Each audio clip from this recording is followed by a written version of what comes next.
La pluie fine d'octobre enveloppait Paris d'un voile gris et froid. Marc Vallin poussa la lourde porte de l'hôtel particulier situé dans le 7e arrondissement. À l'intérieur, l'air était froid et chargé d'une odeur de bois ancien et de poussière accumulée depuis longtemps. Le notaire, maître Leclerc, l'attendait dans le grand salon aux boiseries sombres. 23 toiles étaient alignées contre les murs, certaines encore partiellement recouvertes de drap jauni. Marc retira son manteau mouillé et s'avança lentement dans la pièce. Il avait accepté cette expertise uniquement pour des raisons financières. Depuis plusieurs années, il avait perdu toute passion pour son métier de critique d'art. Il s'arrêta devant la première peinture. Une femme au regard lointain, vêtue d'une robe bleu nuit. La signature, discrète, se lisait en bas à droite, ELE 1879. Plus il avançait parmi les toiles, plus un malaise étrange s'installait en lui. Les détails étaient troublants. Sur un portrait, une jeune femme tenait un livre dont le titre était parfaitement lisible, un ouvrage publié bien après 1879. Sur un autre, un homme portait une montre au bracelet métallique fin, un modèle qui n'existait pas à cette époque. Chaque visage semblait le suivre du regard tandis qu'il se déplaçait dans la salle silencieuse. La lumière grise qui entrait par les hautes fenêtres donnait au portrait une pâleur inquiétante. Enfin, il arriva devant la dernière toile, encore recouverte d'un drap blanc jauni par le temps. Il hésita un instant, puis tira lentement sur le tissu. Le portrait apparut. Un homme d'une quarantaine d'années était assis dans un fauteuil en cuir. La lumière tombait sur son visage depuis une fenêtre haute. Il tenait une montre à gousset ouverte dans sa main. Le visage était rendu avec une précision terrifiante. C'était lui. Marc Vallin. La même cicatrice discrète sur la pommette gauche. La même expression légèrement arrogante. Sur le cadran de la montre, une date était gravée avec une finesse diabolique, 17 octobre 2026. Marc resta immobile, le souffle coupé. Le silence de la grande pièce devint soudain écrasant. Pour la première fois depuis très longtemps, une peur réelle et profonde s'insinua en lui. Non pas la peur de mourir, mais la peur de savoir que sa mort avait déjà été peinte, 145 ans plus tôt, par un peintre presque oublié. Marc Vallin passa la nuit entière dans son appartement sans trouver le sommeil. La photo du portrait qu'il avait prise avec son téléphone restait affichée sur son écran. Il la regardait fixement, comme si le visage peint pouvait lui donner des réponses. Le lendemain matin, il retourna à l'hôtel particulier. Maître Leclerc l'attendait avec une certaine nervosité. Marc demanda à examiner toutes les toiles une nouvelle fois, à la lumière du jour. Pendant plus de 3 heures, il passa de l'une à l'autre, prenant des notes détaillées et photographiant chaque détail suspect. Les anomalies étaient nombreuses. Sur un portrait, une femme assise sur un banc public tenait un journal dont la date était clairement visible, 12 mars 2017. Dans l'ombre du banc, une autre date était gravée, 12 mars 2017. Marc fit une recherche rapide. Une femme avait été retrouvée morte sur un banc des Tuileries ce jour-là, victime d'une crise cardiaque. Sur un autre portrait, un homme portait une cicatrice identique à celle que Marc avait sur l'avant-bras depuis un accident en 2018. La date inscrite sur sa chevalière indiquait le 9 novembre 2021. Cet homme était bien mort ce jour-là. Chaque toile contenait au moins un détail impossible pour l'année 1879. Et chaque fois, la date de mort correspondait parfaitement à un décès réel. Le malaise de Marc grandissait à chaque nouvelle découverte. Il sentait une lourdeur dans la poitrine, une oppression qui n'avait rien à voir avec l'air vicié de la pièce. Ces portraits n'étaient pas de simples œuvres d'art. Ils semblaient contenir quelque chose de vivant et de dangereux. Vers midi, Marc s'assit sur une vieille chaise et passa une main sur son visage. Il devait se rendre à l'évidence. Édouard Lambert n'avait pas simplement peint l'avenir. Il l'avait fixé. Il l'avait scellé. Il pensa alors à Élise Renaud. Il ne l'avait pas revue depuis 3 ans, depuis qu'il avait publié une critique particulièrement violente sur son livre. Il l'avait ridiculisée publiquement. Pourtant, elle restait l'une des meilleures spécialistes de cette période. Après une longue hésitation, il composa son numéro. Quand elle décrocha, sa voix était froide et distante. Marc lui expliqua brièvement la situation. Il lui parla d'une série de portraits signés E.L. 1879 contenant des anachronismes inexplicables. Il lui demanda si elle acceptait de les examiner. Élise resta silencieuse un long moment. Finalement, elle répondit. « Demain matin, 9 h, à l'hôtel particulier. Je viendrai. » Elle raccrocha sans ajouter un mot. Marc resta assis seul dans le grand salon silencieux, entouré des 23 visages qui semblaient l'observer. La lumière de l'après-midi déclinait lentement, projetant des ombres longues sur les toiles. Il se leva et s'approcha une dernière fois du portrait qui le représentait. Il regarda longuement son propre visage peint, la montre à gousset ouverte dans sa main, et la date fatidique gravée avec une précision cruelle. 17 octobre 2026. 33 jours. Pour la première fois de sa vie, Marc Valin sentit qu'il n'était plus simplement face à une énigme historique. Il était devenu le sujet du tableau. Le lendemain matin, Élise Renaud arriva à l'hôtel particulier exactement à 9 h. Elle portait un manteau gris foncé et une écharpe rouge sombre. Son visage était sérieux et concentré. Elle salua à peine Marc avant de s'approcher immédiatement des toiles. Pendant plus de 2 heures, elle examina chaque portrait avec une grande attention. Elle utilisait une petite loupe, prenait des notes détaillées dans son carnet noir et photographiait régulièrement certains éléments. Marc restait un peu en retrait et observait ses réactions en silence. Élise s'arrêtait longuement sur chaque détail étrange. Plus elle avançait dans les toiles, plus son expression devenait préoccupée. Quand elle arriva finalement devant le portrait qui représentait Marc, elle resta complètement immobile pendant plusieurs minutes. Elle se pencha attentivement sur la montre à gousset, étudia la date gravée avec soin, puis recula de quelques pas pour observer l'ensemble du tableau. L'atmosphère dans la grande pièce semblait devenir plus lourde à chaque instant. Enfin, elle parla d'une voix calme mais sérieuse. Édouard Lambert était un peintre mineur, presque oublié aujourd'hui.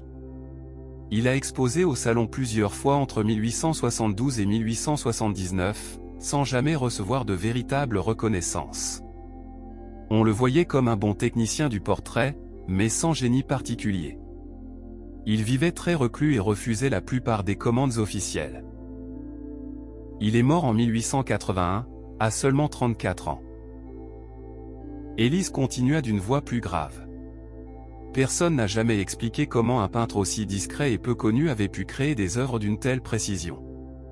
Et surtout, personne n'a jamais mentionné ces détails impossibles que nous voyons sur les toiles. Elle désigna lentement plusieurs portraits. Marc s'approcha. Combien de personnes représentées sont mortes exactement à la date indiquée, demanda-t-il. Élise répondit après une courte hésitation. Au moins 4 que j'ai pu vérifier ce matin. Toutes sont mortes précisément à la date gravée sur leur tableau. Crise cardiaque, accident ou suicide. La coïncidence est parfaite à chaque fois. Elle se tourna vers lui et le regarda droit dans les yeux. Votre portrait est le plus troublant. La ressemblance est absolue, comme s'il vous avait peint d'après nature, alors qu'il est mort il y a 145 ans. Elle referma lentement son carnet. Nous devons aller plus loin. Je veux consulter toutes les archives sur Lambert, ses lettres et ses carnets. Nous devons aussi vérifier chaque portrait un par un. Avant de sortir, elle se retourna une dernière fois. Si tout ceci est vrai, nous ne sommes plus dans l'histoire de l'art. Nous sommes face à quelque chose de beaucoup plus ancien et bien plus dangereux. La porte se referma derrière elle. Marc resta seul au milieu des 23 portraits. Les visages semblaient l'observer avec une patience silencieuse. Il s'approcha de son propre tableau et fixa longuement la date gravée sur la montre. Il ne restait plus que 32 jours. Le temps n'était plus une simple mesure. Il était devenu une sentence. Dans les jours qui suivirent, Marc Valin plongea dans un état d'agitation silencieuse. Il annulait ses rendez-vous, refusait les invitations et passait ses soirées enfermé chez lui. Il relisait sans cesse ses notes et fixait les photos des portraits. Élise Renaud travaillait de son côté avec une grande rigueur. Elle consultait les archives nationales, les bibliothèques spécialisées et les fonds privés. Chaque soir, elle envoyait à Marc un message contenant de nouvelles informations sur Édouard Lambert. Peu à peu, un portrait plus sombre du peintre se dessinait. Vers 1877, quelque chose avait basculé dans la vie de Lambert. Ses rares lettres devenaient de plus en plus étranges. Il parlait d'un don qu'il avait reçu, d'une capacité à fixer le temps à travers la peinture. Dans une lettre, il avait écrit « Je ne peins plus ce que je vois. Je peins ce qui doit être. Et cela me consume ». En 1881, à seulement 34 ans, il fut retrouvé mort dans son atelier. La porte était verrouillée de l'intérieur. Aucun signe de lutte. Les médecins parlèrent d'épuisement extrême. Son atelier fut vidé rapidement et la plupart de ses œuvres disparurent. Marc lisait ces informations avec une angoisse grandissante. Chaque nouvelle découverte rendait le mystère plus oppressant. Lambert n'était pas un simple visionnaire. Il semblait avoir été prisonnier d'un pouvoir terrifiant. Un soir, Élise demanda à Marc de la rejoindre dans les réserves du musée d'Orsay. Elle avait obtenu l'autorisation d'examiner le dernier tableau de Lambert de plus près. Quand Marc arriva, le portrait était déjà posé sur une grande table sous une lumière neutre. Élise désigna la montre à gousset sans un mot. « J'ai comparé avec les autres portraits, dit-elle. Sur chaque toile, la date est toujours cachée dans un objet personnel, une montre, une bague, un journal ou une cicatrice. Comme une signature secrète. » Marc s'approcha. Son propre visage le fixait depuis la toile, calme et impassible. « J'ai vérifié 3 autres décès ce matin, » continua Élise. « Ils correspondent tous parfaitement. Pas une seule exception. » Elle marqua une pause, puis ajouta d'une voix plus basse. « Ce n'est plus une coïncidence.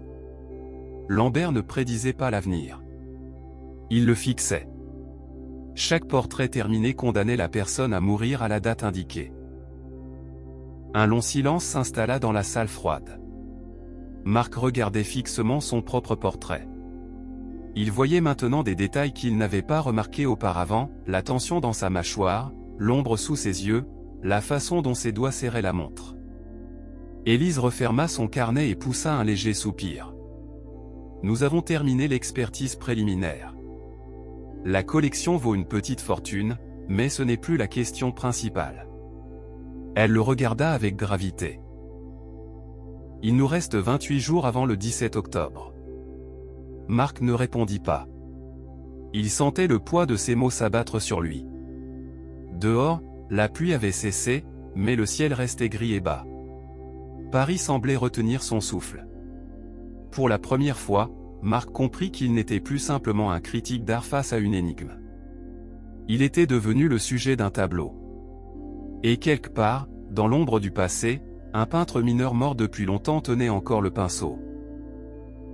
Les jours qui suivirent furent marqués par un silence pesant et une activité fiévreuse.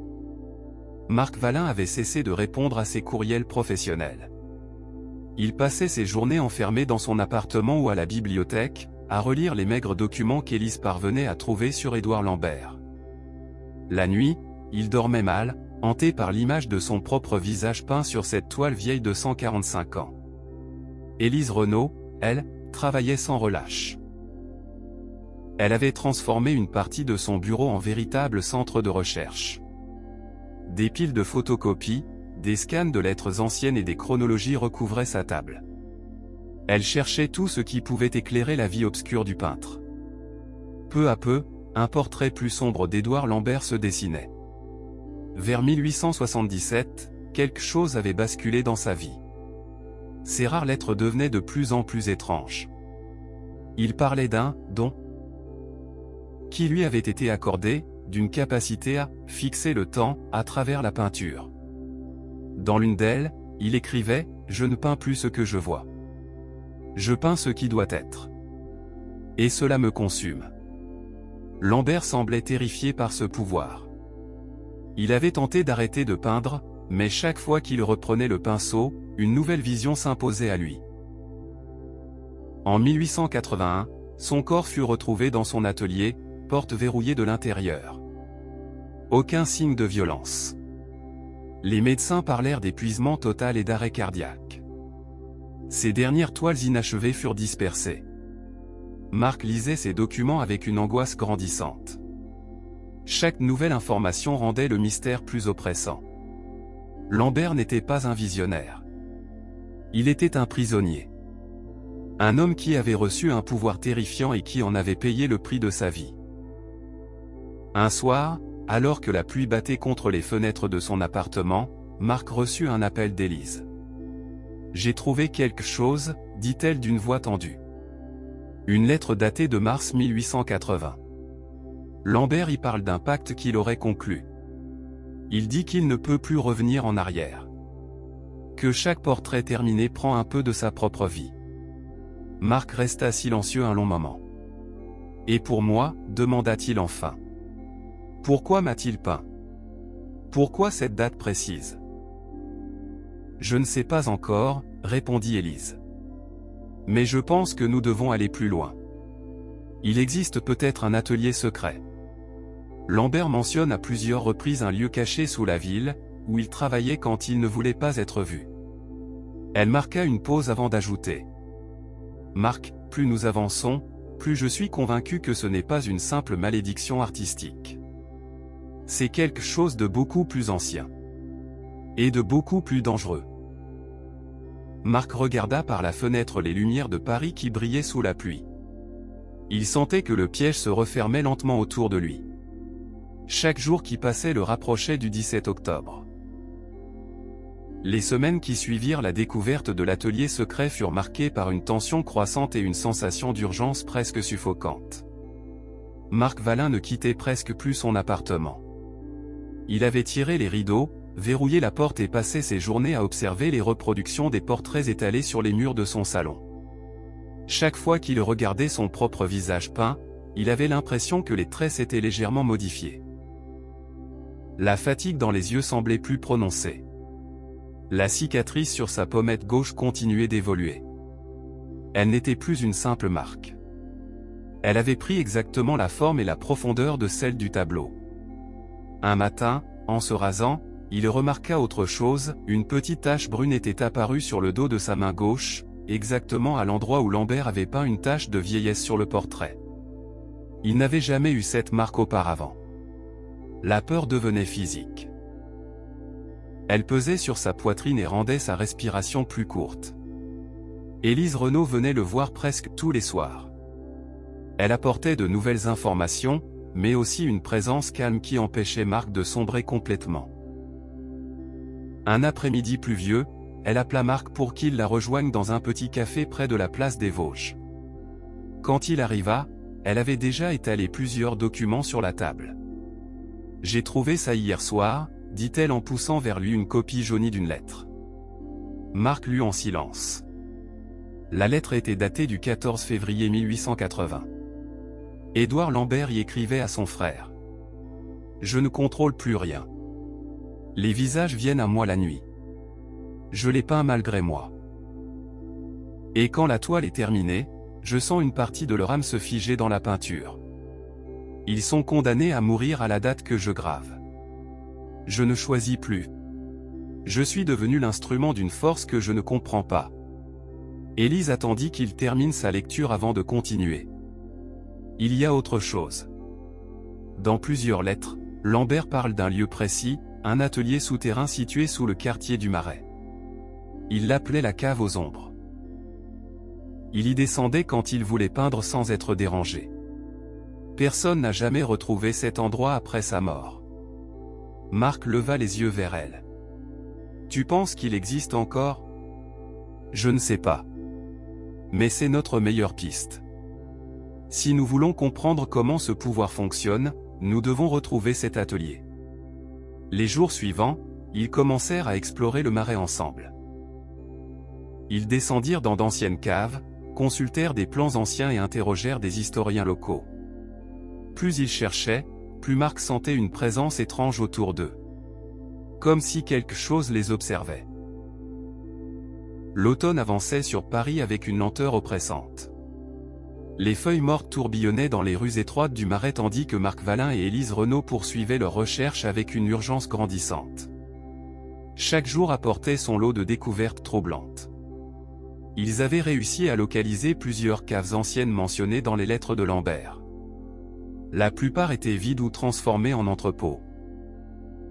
Mais une nuit, alors qu'ils exploraient une ancienne cave oubliée sous une cour intérieure près de la rue du Temple, ils firent une trouvaille importante. Derrière un mur de briques descellées, ils découvrirent une petite porte en bois vermoulu. Une fois ouverte, elle révéla un escalier étroit qui descendait plus profondément sous terre. L'air y était froid, humide, chargé d'une odeur de terre et de moisissure ancienne. Marc descendit le premier, une lampe torche à la main. Élise le suivait en silence. Au bas des marches, ils pénétrèrent dans une pièce rectangulaire. Les murs étaient couverts de traces de peinture et de croquis à demi effacés. Sur une vieille table en bois, ils trouvèrent des pots de pigments séchés, des pinceaux durcis par le temps et plusieurs toiles inachevées. C'était l'atelier secret d'Édouard Lambert. La cave aux ombres dont il parlait dans ses lettres. Marc s'approcha lentement des toiles inachevées. Sur l'une d'elles, on distinguait le début d'un visage féminin. Sur une autre, une main tenant une montre. Sur la troisième, un homme assis dans un fauteuil, le même que sur son propre portrait. Élise ramassa un carnet à la couverture de cuir craquelé. Elle l'ouvrit avec précaution. Les pages étaient couvertes d'une écriture fine et nerveuse. Elle lut à voix basse. 12 mars 1880. Je ne dors plus. Les visages viennent à moi pendant mon sommeil.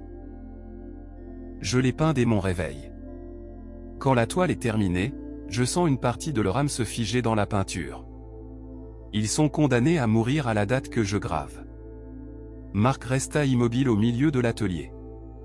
L'air semblait plus lourd, presque palpable. Il s'approcha du mur du fond et passa la main sur la pierre froide. Ses doigts rencontrèrent une inscription gravée profondément. Ici, le temps s'arrête. Ici, la mort se peint. Soudain, une violente douleur lui traversa la pommette gauche, exactement à l'endroit de la cicatrice sur le portrait. Il porta la main à son visage. Cette fois, il sentit quelque chose sous ses doigts, une fine ligne, encore fraîche, comme une coupure récente. Élise s'approcha rapidement et éclaira son visage avec sa lampe. La cicatrice était apparue. Identique à celle du tableau. Marc regarda sa main. Il y avait un peu de sang sur ses doigts. Ça commence, dit-il d'une voix rauque. Le tableau est en train de se réaliser sur moi. Élise ne répondit pas. Son visage était pâle dans la lumière de la torche. Ils restèrent longtemps silencieux dans l'atelier souterrain, entourés des traces laissées par un peintre mort depuis plus d'un siècle. Au-dessus d'eux, Paris continuait de vivre, indifférent. Mais ici, sous terre, le temps semblait s'être arrêté. Et la mort, lentement, commençait à peindre son œuvre. Les jours qui suivirent la découverte de l'atelier secret furent marqués par une tension croissante et une sensation d'urgence presque suffocante. Marc Valin ne sortait presque plus de chez lui. Il avait tiré les rideaux, verrouillé la porte à double tour et passé ses journées à observer les reproductions des portraits étalés sur les murs de son salon. Chaque fois qu'il regardait son propre visage peint, il avait l'impression que les traits s'étaient légèrement modifiés. La fatigue dans les yeux semblait plus prononcée. La ligne de la mâchoire plus tendue. La cicatrice sur sa pommette gauche continuait d'évoluer. Elle avait pris exactement la forme et la profondeur de celle du tableau. Un matin, en se rasant, il remarqua autre chose, une petite tache brune était apparue sur le dos de sa main gauche, exactement à l'endroit où Lambert avait peint une tache de vieillesse. Il n'avait jamais eu cette marque auparavant. La peur devenait physique. Elle pesait sur sa poitrine et rendait sa respiration plus courte. Élise Renaud venait le voir presque tous les soirs. Elle apportait de nouvelles informations, mais aussi une présence rassurante au milieu du chaos. Pourtant, même elle commençait à montrer des signes de fatigue. Ses yeux étaient cernés et ses gestes plus nerveux. Un soir, elle arriva avec une expression particulièrement grave. « Victor de la Roche a fait une offre officielle pour toute la collection », annonça-t-elle. « Il propose une somme exorbitante. Maître Leclerc m'a appelé cet après-midi. Il semble très pressé. » Marc resta silencieux. Il regardait fixement la reproduction de son portrait. « Il sait, murmura-t-il enfin. Il sait exactement ce que valent ces toiles. Pas en argent. En pouvoir. » Élise s'assit en face de lui. « J'ai creusé son passé. Victor de la Roche n'est pas seulement un collectionneur. Il est obsédé par les objets qui portent une histoire sombre. Il possède déjà plusieurs tableaux de Lambert. Il veut compléter la série. Et surtout, il veut ton portrait. » Marc leva les yeux vers elle. « Pourquoi ? » « Parce que c'est le dernier. Le plus récent. Celui qui montre un homme encore vivant. Pour lui, c'est le couronnement de sa collection. Le seul portrait dont la personne n'est pas encore morte à la date indiquée. » Un silence lourd s'installa dans la pièce. Marc se leva et marcha jusqu'à la fenêtre. Il écarta légèrement le rideau. La rue en bas paraissait normale. Des gens marchaient, des voitures passaient. La vie continuait. Mais pour lui, tout semblait déjà figé, comme sur une toile. « Il va venir, dit-il d'une voix sourde. Tôt ou tard, il va essayer de prendre le tableau. » Élise hocha la tête. « J'en suis convaincu. Nous devons être prêts. Mais surtout, nous devons décider ce que nous allons faire de ton portrait. » La paranoïa s'installa lentement, comme un brouillard épais qui recouvrait tout.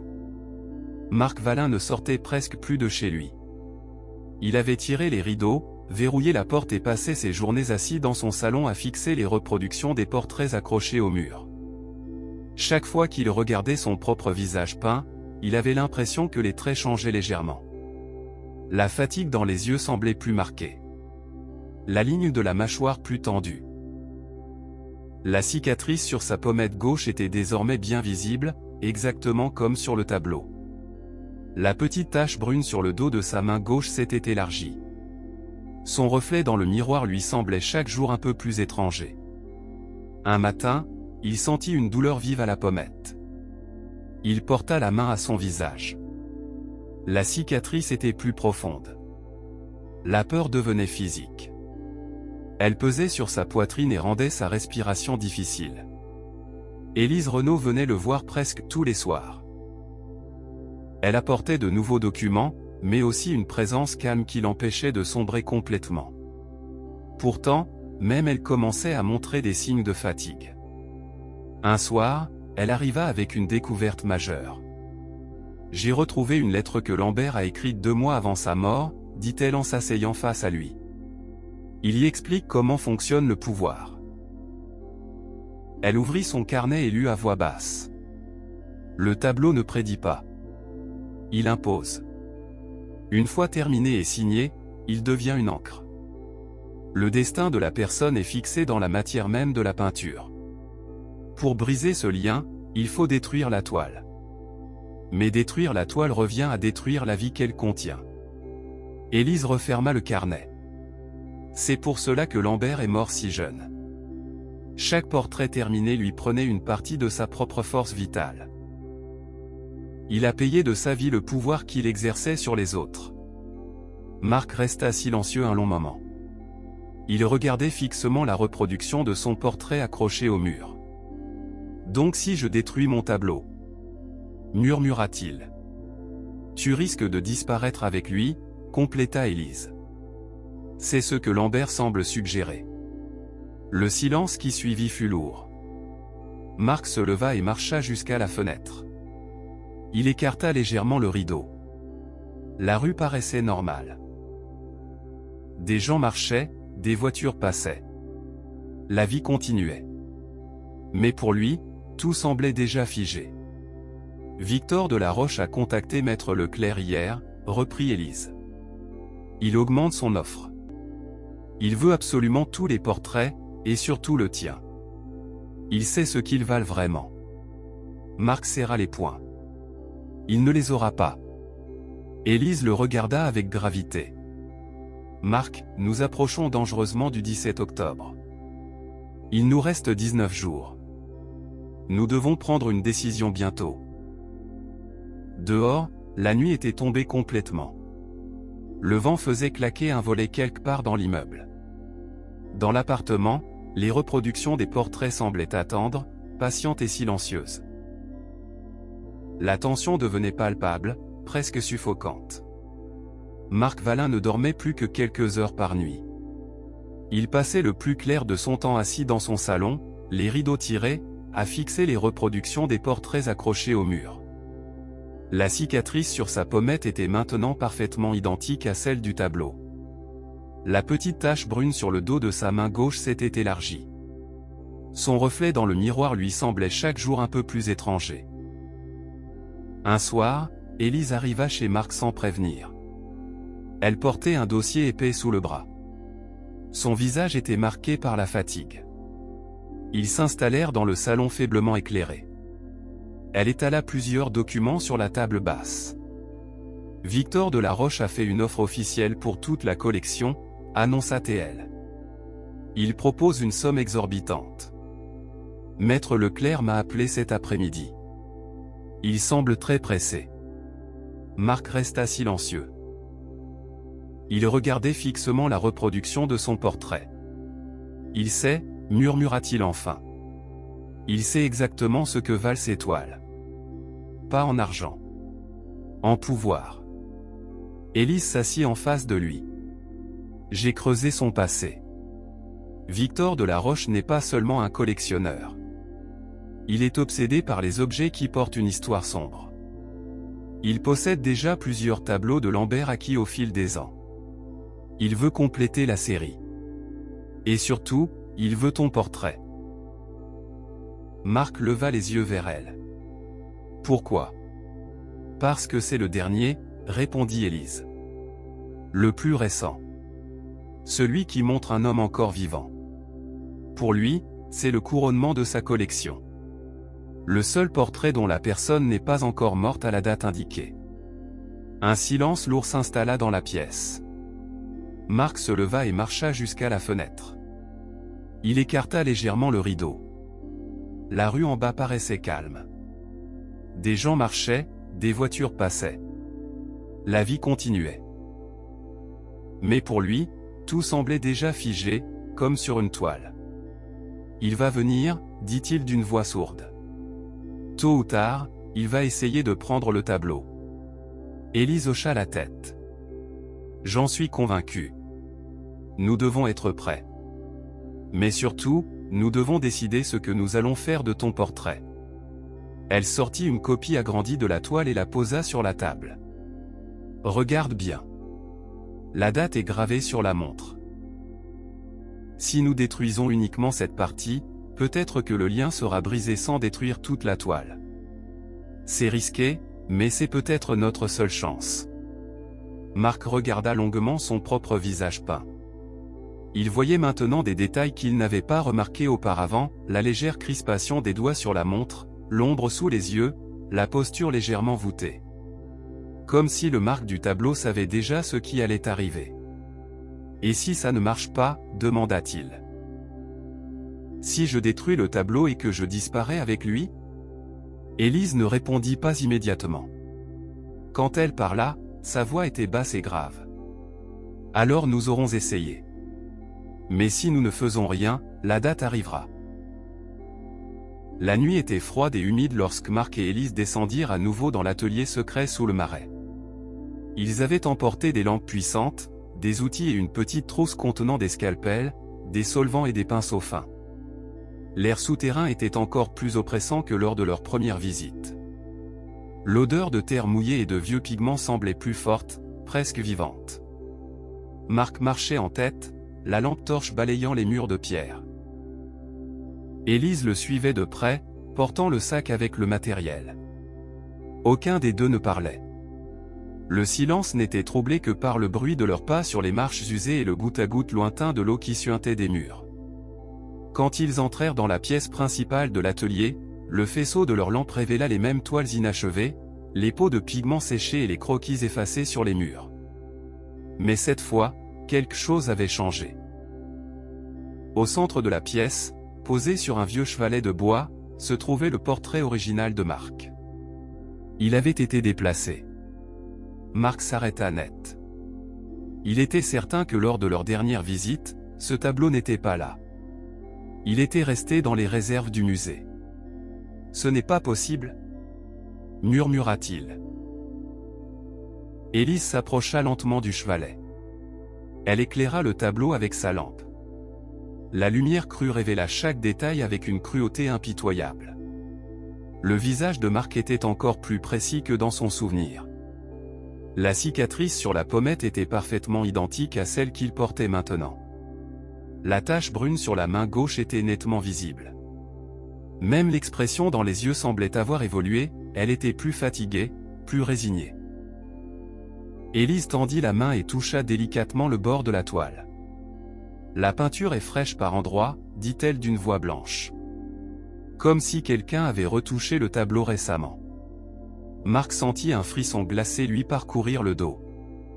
Il s'approcha à son tour. Sur la montre à gousset, la date était toujours là, 17 octobre 2026. Mais il remarqua quelque chose de nouveau, une fine fissure était apparue sur le cadran, comme si le temps lui-même commençait à se briser. « Il est en train de se réaliser, » dit Marc d'une voix rauque. Le tableau se complète tout seul. Élise recula d'un pas. Son visage était pâle dans la lumière des lampes.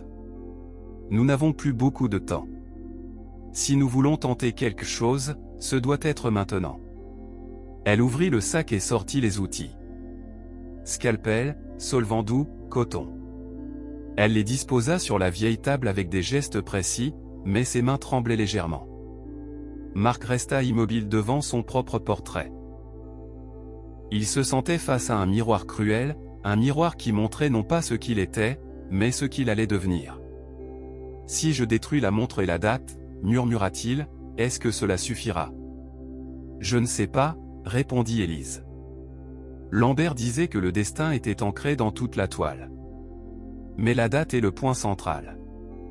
C'est peut-être notre seule chance. L'air dans l'atelier souterrain semblait s'être épaissi, comme si les murs eux-mêmes retenaient leur souffle. Marc Vallin se tenait devant le chevalet, le scalpel tremblant légèrement dans sa main. La lumière crue des lampes projetait des ombres longues et mouvantes sur les murs de pierre.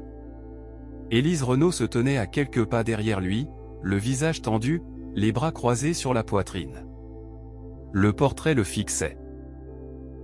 Son propre visage, rendu avec une précision impitoyable, semblait le regarder avec une calme résignation. La cicatrice sur la pommette, la tache sur la main, la fatigue dans le regard, tout était là. Tout était réel. Marc approcha lentement la lame du scalpel vers la montre à gousset.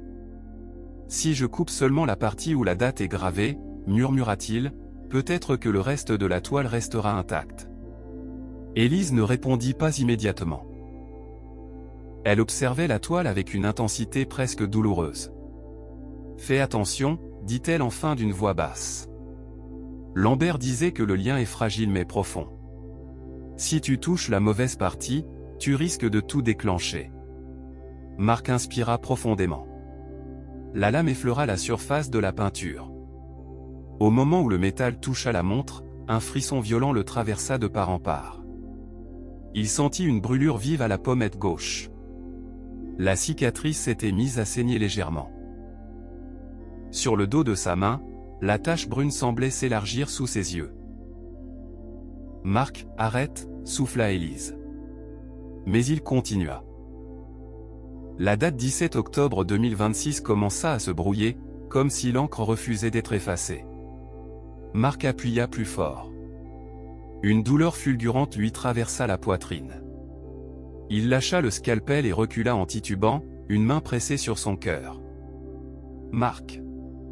Élise se précipita vers lui. Il était pâle, le souffle court. Ça fait mal, murmura-t-il. Comme si on arrachait quelque chose de moi.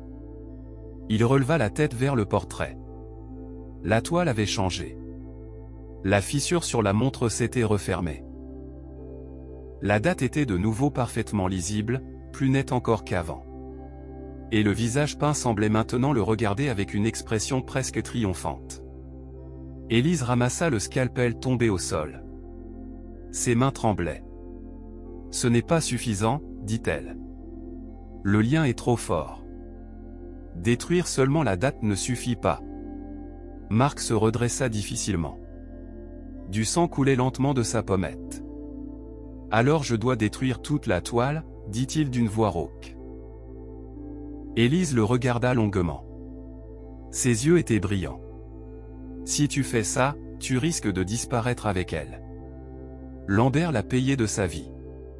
Un long silence s'installa dans l'atelier souterrain. La douleur dans la poitrine de Marc était insupportable. Il était à genoux sur le sol froid de l'atelier, une main pressée contre son torse, l'autre tenant encore le scalpel. Du sang coulait lentement entre ses doigts. Victor de la Roche s'avança lentement dans l'atelier souterrain, suivi de ces deux hommes. La lumière des lampes faisait briller ses cheveux grisonnants et accentuait la froideur de son regard. Il portait un manteau noir impeccable malgré l'humidité de la cave. « Vous êtes entré par effraction dans une propriété privée, dit-il d'une voix mesurée. Et vous avez touché à quelque chose qui m'appartient. » Marc se plaça instinctivement devant le chevalet, le scalpel toujours serré dans sa main. Élise resta à ses côtés, le corps tendu. Victor de la Roche s'arrêta à quelques mètres du portrait. Ses yeux glissèrent sur la toile avec une avidité presque palpable.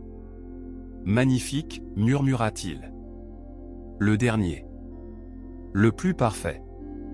Le seul dont le modèle respire encore. » Il tourna la tête vers Marc. « Savez-vous ce que vous avez entre les mains, monsieur Valin? Ce n'est pas simplement un tableau. C'est un instrument de pouvoir. Édouard Lambert n'était qu'un intermédiaire. Ces toiles ne prédisent pas la mort. Elles la décident. Elles l'ancrent dans la réalité. » Marc serra les dents. La douleur dans sa poitrine ne l'avait pas quitté. « Vous êtes fou, répondit-il. Vous collectionnez des morts comme d'autres collectionnent des timbres. » Victor sourit froidement. « Pas des morts. Des destins. Imaginez le pouvoir que cela représente. Savoir exactement quand une personne va mourir, ou la forcer à mourir à la date que l'on choisit. Lambert a découvert ce secret par accident. Moi, je compte bien l'utiliser pleinement. » Il fit un signe à l'un de ses hommes, qui s'approcha du chevalet. Élise réagit immédiatement. « Ne touchez pas à cette toile. » L'homme s'arrêta. Victor de la Roche leva une main pour le retenir. « Mademoiselle Renaud, je vous en prie. Vous êtes une historienne brillante. Vous devriez comprendre la valeur de tout ceci. Ces tableaux sont uniques. Ils méritent d'être réunis. Et surtout, celui-ci doit être terminé. » Il regarda Marc avec une pitié feinte. « Votre mort est déjà peinte, monsieur Valin. Le 17 octobre 2026. Dans 4 jours. Pourquoi lutter contre ce qui est déjà écrit? Laissez-moi prendre la toile. Je vous promets une fin douce et rapide. » Marc sentit une rage froide monter en lui. « Vous croyez vraiment que je vais vous laisser emporter ma vie sur une toile? » Il leva le scalpel et le plaça juste au-dessus du cœur peint sur le portrait. « Un pas de plus, et je détruis tout. » Victor de la Roche perdit son sourire. Ses yeux devinrent durs. « Vous ne comprenez pas. Si vous détruisez cette toile, vous détruirez aussi votre propre existence. Lambert l'a payé de sa vie. Vous paierez le même prix. » Le silence qui suivit fut terrifiant. La douleur dans la poitrine de Marc était insupportable. Il était à genoux sur le sol froid de l'atelier, une main pressée contre son torse. Du sang coulait lentement entre ses doigts. Victor de la Roche l'observait avec un mélange de fascination et de satisfaction. Vous voyez, dit-il doucement. La toile ne se laisse pas détruire si facilement. Elle est liée à vous. Détruisez-la, et vous vous détruirez avec elle. Élise était agenouillée à côté de Marc, le visage livide. Elle tentait de comprimer la plaie qui était apparue sur sa poitrine. « Marc, arrête », supplia-t-elle. « Nous trouverons un autre moyen. » Mais Marc ne l'entendait plus vraiment. Il releva la tête et fixa le portrait une dernière fois. Son propre visage le regardait depuis la toile. Plus il le regardait, plus il comprenait. Ce n'était pas seulement une malédiction. C'était un miroir. Un miroir qui lui montrait ce qu'il était devenu. Un homme cynique, vide, qui avait passé sa vie à juger les autres sans jamais vraiment vivre. Une étrange lucidité l'envahit. Il se redressa péniblement, repoussant doucement Élise. Le sang continuait de couler, mais la douleur semblait maintenant lointaine.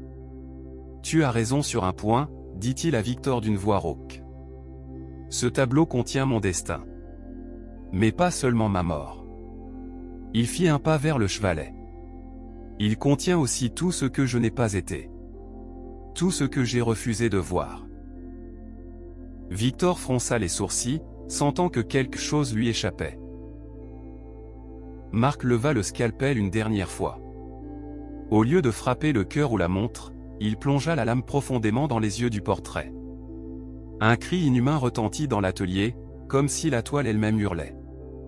Une lumière noire et froide jaillit de la peinture. Marc sentit son corps se déchirer de l'intérieur. Il tomba à genoux, puis s'effondra complètement. Élise cria son nom. Victor de la Roche recula, les yeux écarquillés de terreur. La toile commença à se craqueler violemment. Les couleurs se brouillèrent, les traits du visage se tordirent. La date sur la montre s'effaça comme si elle n'avait jamais existé. Puis, dans un dernier craquement sec, le portrait entier se désintégra en une pluie de particules sombres qui retombèrent lentement sur le sol comme des cendres.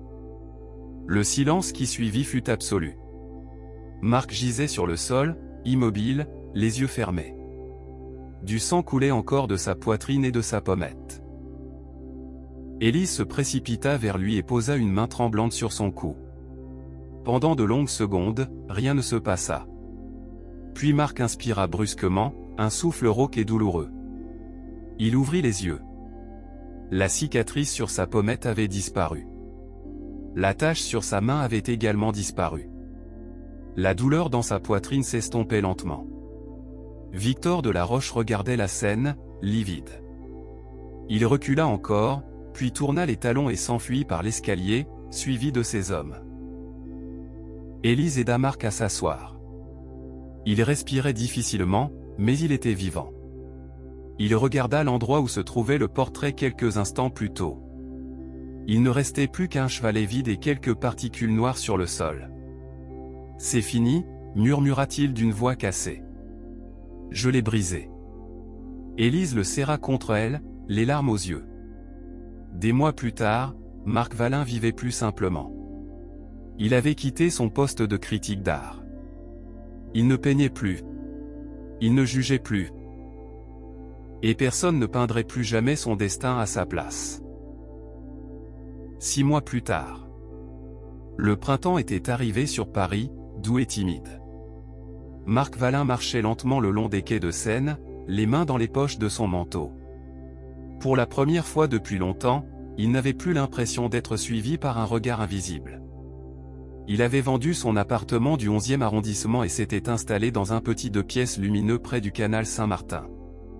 Il ne travaillait plus comme critique d'art. Il donnait désormais des cours d'histoire de l'art dans une petite école privée. Rien de prestigieux. Juste assez pour vivre simplement. Élise Renaud l'accompagnait souvent lors de ses promenades. Leur relation avait changé.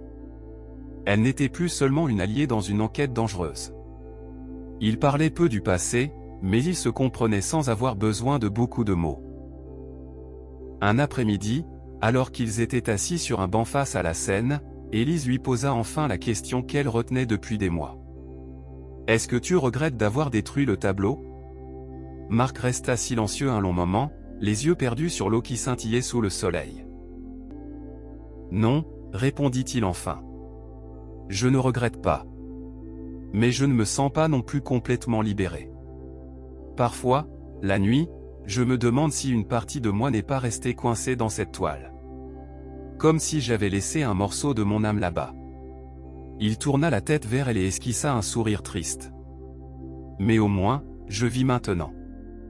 Vraiment. Sans attendre qu'une date gravée décide pour moi. » Élise posa doucement sa main sur la sienne. « Tu sais, j'ai vérifié. Victor Delaroche a quitté la France. Personne n'a plus entendu parler de lui depuis cette nuit dans l'atelier. Quant aux autres portraits de Lambert, ils ont tous été détruits dans un incendie mystérieux quelques semaines plus tard. » Marc hocha lentement la tête. Peut-être que certaines histoires doivent simplement disparaître. Ils restèrent silencieux un long moment, écoutant le bruit de l'eau et les cris lointains des mouettes. Avant de se lever, Marc sortit de sa poche une petite enveloppe. Il la tendit à Élise. « Tiens. Je voulais te donner ça. » Elle l'ouvrit. À l'intérieur se trouvait une vieille photographie, le portrait de Marc, pris juste avant qu'il ne soit détruit. Sur l'image, on voyait clairement la date sur la montre, 17 octobre 2026. Mais à côté de la date, il y avait maintenant une fine ligne tracée à la main. Marc avait barré la date. Élise leva les yeux vers lui, émue. « Tu as vraiment réussi à changer ton destin, » murmura-t-elle. Marc sourit pour de bon cette fois, un sourire calme et fatigué. « Non. J'ai simplement refusé qu'il soit écrit par quelqu'un d'autre. » Ils se levèrent et reprirent leur marche le long du quai, épaule contre épaule.